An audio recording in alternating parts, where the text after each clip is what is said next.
YouTube మిత్రులందరికీ నా యొక్క ధన్యవాదాలు. ఈ కానొస్తున్న మొక్క వచ్చేసి అడవి బచ్చలాకు. దీనితో మనము లిక్విడ్ అనేది తయారు చేయవచ్చు. లిక్విడ్ అనేది వాళ్ళు వేసుకునే బట్టలకు, చెప్పులకు, తలకు, వంటికి అని పెట్టవచ్చు.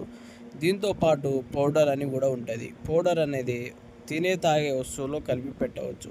తినే తాగే వస్తువులు అంటే చికెన్లో కానీ, మటన్లో కానీ, జ్యూస్లో కానీ, కాఫీలో కానీ, ఈ విధంగా తినే తాగే వస్తువుల్లో ఏ విధంగా అయినా పెట్టవచ్చు. ఈ అడవి బచ్చలాకుతోటి మనం ఒక్కసారి మరుగుమందు తయారు చేసి పెడితే ఎంతటి మొండివారైనా సరే మనం చెప్పిన మాట వినడం, మన చెప్పు చేతుల్లో ఉండడం, మనం చెప్పినట్టు నడుచుకోవడం అనేది జరుగుతుంది.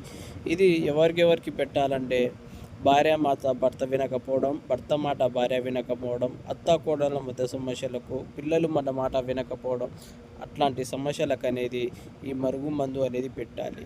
లేకపోయినా మనము ఎవరినైనా నమ్మి మోసపోయినా వాళ్ళకైనా ఈ మందు పెట్టినా చాలు. దాని తర్వాత ఏ విధంగా ఉంటుందంటే మనం మాట వినడం అనేది జరుగుతుంది. ఎవరైనా సరే